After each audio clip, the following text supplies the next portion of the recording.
Hello folks, it's the Picc-Vic again, welcome to another one of my videos. This is the second of two looking at the proposed Picc-Vic railway line in Manchester that would have linked the railways leading into Piccadilly and Victoria. The first part looked at the proposals themselves, why it didn't happen, what bits of it were actually built, because there were a couple of bus interchanges and things that came as a result of it. In this second part I'm going to walk around the middle of Manchester looking at the proposed route. So I'm just here on Fairfield Street, next to the approaches to Piccadilly. To the left there is the viaduct carrying the lines into Piccadilly. On the right is the one that used to go into Mayfield station.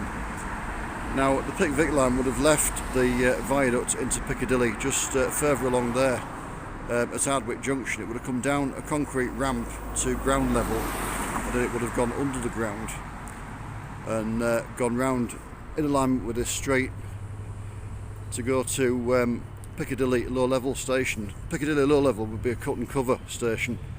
In other words, they'd dig a big trench, build a station, then roof it over, and then the line would descend further and it would become a conventional tunnel dug with boring machines.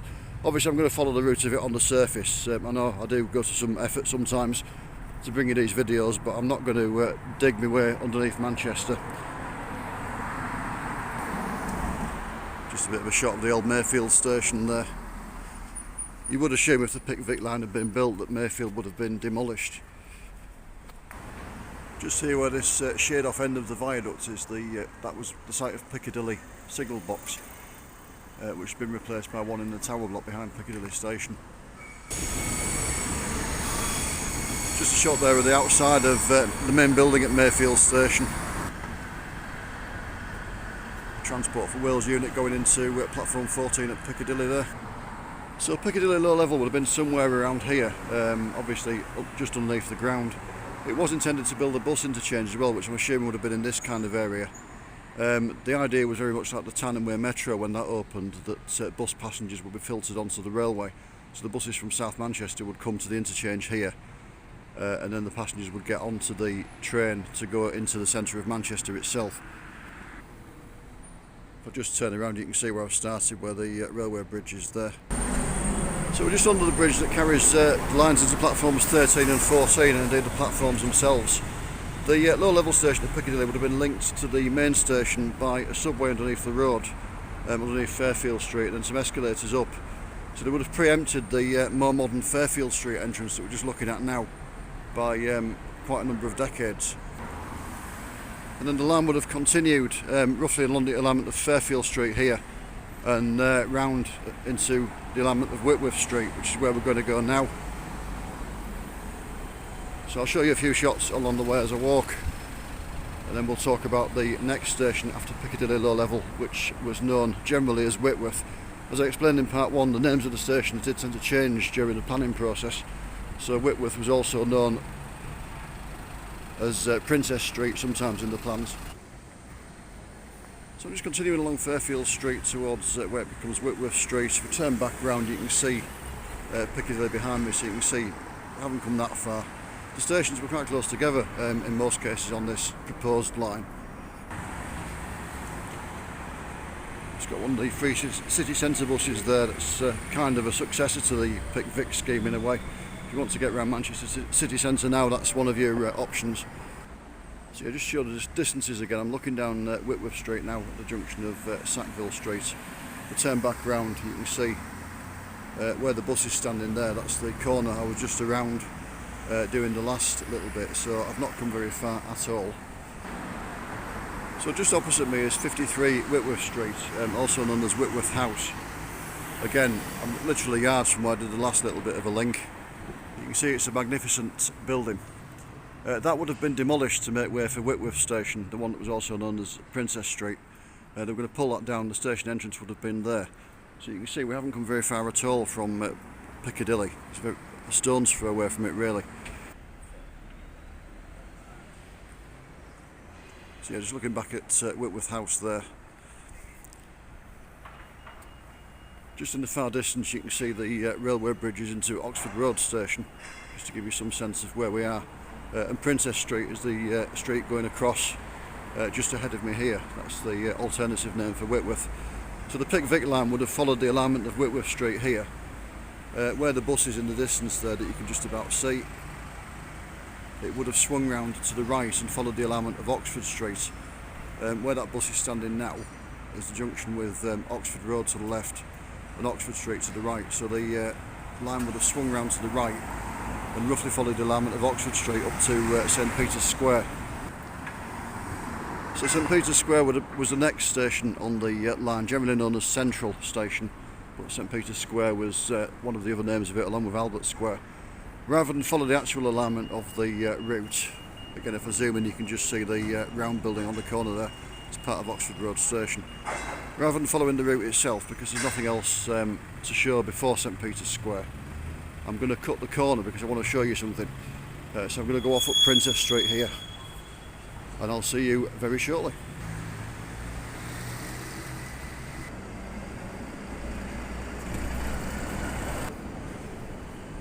Just apologies for the random bus shots in the middle of the video. As you may have realised, I do these videos on a mobile phone. Unfortunately it doesn't have the ability to do video and still shot at the same time. And I kind of wanted a picture of a couple of buses, so hence I've videoed them, and I'll take a still shot of them from the video later on.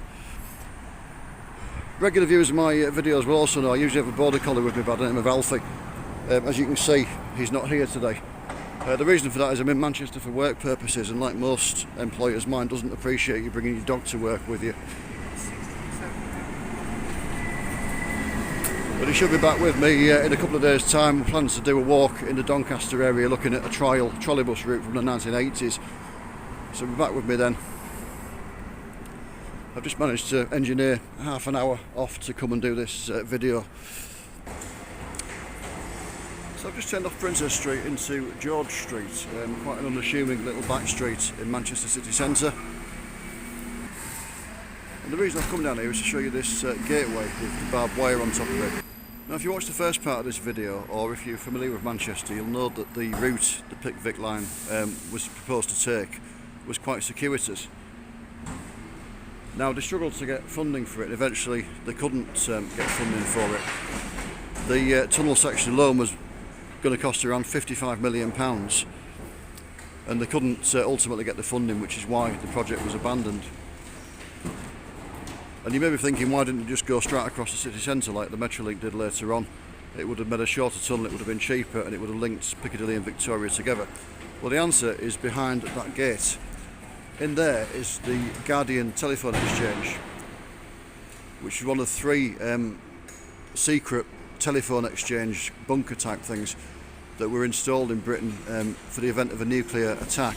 The other ones are in Birmingham and in London. Just apologise for the background noise, it's just my luck unfortunately that happened to time it just as the bin lorry's here doing its emptying rounds. But yeah, so there were three of these secret bunkers, telephone exchanges in Birmingham, London and Manchester, as well as having telephone equipment and lines for domestic calls between the bunkers and to other strategic bunkers and government establishments and things. There was also a transatlantic line through to the President of the USA in Washington in the White House. It's like something out of a film. You wouldn't believe anything so important was behind this gateway, although obviously they couldn't really put a big sign up saying secret nuclear bunker way in kind of thing. I believe nowadays it's used for normal telephone lines. It's still in telephonic use, but it was declassified a number of years ago, so its existence can be revealed. So the planners at Greater Manchester Passenger Transport Executive would have known of the existence of this facility. I believe they had to sign the Official Secrets Act, so they didn't reveal it. So obviously they couldn't tell anybody why the line took such a circuitous route, but the reason was to avoid this. It's quite a large facility apparently, it goes some way underneath the streets of Manchester, and they had to build, or they had to plan to build that circuitous route to avoid it all. And obviously if people were saying, why don't you build it more directly, build a shorter tunnel, they couldn't tell them why. So that's it, so we're going to make our way back onto the route now at St Peter's Square, and I'll see you when we get there. So here we are folks, St Peter's Square, just by the tram stop. So Oxford Street's just off to the left there where Greggs is on the corner. That's the way that the railway would have come in, obviously again under the ground. So it would have come in from that direction to the station here. There were apparently going to be 6 entrances in St Peter's Square to the station, which seems quite excessive. I'm sure 2 or 3 would have done it. I mean, it's not the smallest square, but it's also not the largest. But yeah, apparently there would have been 6 entrances from St Peter's Square. Behind the town hall there is Albert Square as well, and there would have been another entrance from there. So we'll just nip round there and I'll show you that. Just watch the tram arriving at St Peter's Square Metrolink stop. So yeah, Albert Square is currently a construction site, as you can see. So this would have had an entrance to the station. This station, by the way, was known as Central generally in the plans. Sometimes it was referred to as St Peter's Square or Albert Square. I think probably St Peter's Square would have been a better name for it. Central's hardly the case, it's really on the edge of the city centre. But again, the presence of the Guardian telephone exchange explains why it took this kind of route, why they put a station on Whitworth Street, which is not really the beating heart of the city centre, and why the central station was just really on the edge of things. So we're going to walk around now to the next station, which was generally known as Royal Exchange, sometimes as Market Street. So the line would have made its way across here, and then it would have run under Cross Street and Corporation Street. As you can see, we're back on the tram route, in this case the second city crossing, which basically mirrors the route that would have been taken by the Picc-Vic tunnel from St Peter's Square along to Victoria. Obviously it just runs on the surface rather than in a tunnel underneath the road. So just across the road there is the Royal Exchange Theatre, the building that gave its name to the proposed station, or certainly the name that was most usually used for it, Royal Exchange, also known sometimes as Market Street. Possibly Arndale would have been a better name for it. So the entrance to Royal Exchange Station would have been somewhere around here. This is where Cross Street becomes Corporation Street and Market Street comes across there. Market Street is the one that runs underneath the shopping centre. It's the corner of the Arndale Centre there. Apparently there would have been an entrance in from the Marks and Spencer store as well, which is still here. Just looking back to the Royal Exchange Theatre again there. So yeah, the entrance would have been somewhere around here. Now apparently underneath the Arndale Centre there is a void. I showed them a picture of that on the first video I did in this series. A void was built under it to put part of this station in. Obviously it was never used, it's still just there as a void now. So I'm going to walk along to Victoria, just look back the way we've come. Just go around that corner and up a bit, that's where we came from in Albert Square. And just further along the street there is Victoria. So we'll head on towards there. And again I'll see you in a bit. So again, this distance between the stops wasn't very great. You can see in the distance there's a bus coming, that's just come out of the side of Victoria Station. And if I just turn round, there is the corner I've just been standing on. So again, there wasn't much of a gap between the stations. So yeah, about halfway between the two proposed Picc-Vic stations, Royal Exchange and Victoria, is the Metrolink stop at Exchange Square.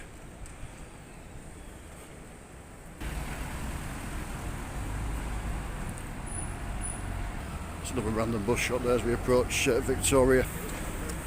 So we're just approaching Victoria, we've got the second city crossing there, the tram just coming across from the original city crossing. Victoria Station just off to the left there. Just a quick look back up towards Royal Exchange. And this really is Journey's End. Part of the construction work actually did start for the Picc-Vic. They were quite confident, as I mentioned in part 1 of this series, that they were going to get the funding for it. Tyneside had just got funding for the Tyne and Way Metro, and Merseyside had just got funding for the Merseyrail. So they actually closed and demolished platforms 1 to 4 of Victoria Station in preparation for the Picc-Vic scheme. So it would have called it Victoria Low Level Station, which still would have been under the ground. But to make way for the entrance and stuff, they closed platforms 1 to 4, and they also demolished the pub that was on this side of the station as well. In expectation they were going to get the funding and it would go ahead, and it didn't. So as I said, there would have been a low level station at Victoria. The line continued then in its tunnel alongside the lines towards Bury and Rochdale, and then it would have come out onto the Bury line at Queen's Road Junction. I did mention Queen's Road Station in part 1 of this. There wasn't such a thing, it was a bit of a brain fart. Obviously Queen's Road is a Metrolink tram stop at the moment, but there wasn't a station there, there was just a bit of junction there. That's where the line would have come back up onto the surface and joined the line to Bury, and as I mentioned in part 1, there was a proposal to reopen the line from Radcliffe to Bolton as well, so you could go up to Bury or Bolton.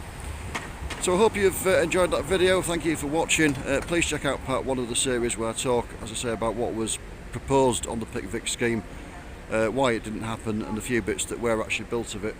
I also mentioned in part 1 that Rory McVeigh has done quite a detailed thing on the Picc-Vic scheme as well, so please check that video out as well. It's done more professionally than mine are, to be fair. As I say, I do them on a mobile phone walking about. So I'm going to go back to work. Again, thank you for joining me. Please feel free to like and subscribe, and I'll see you again soon. Take care. Bye for now.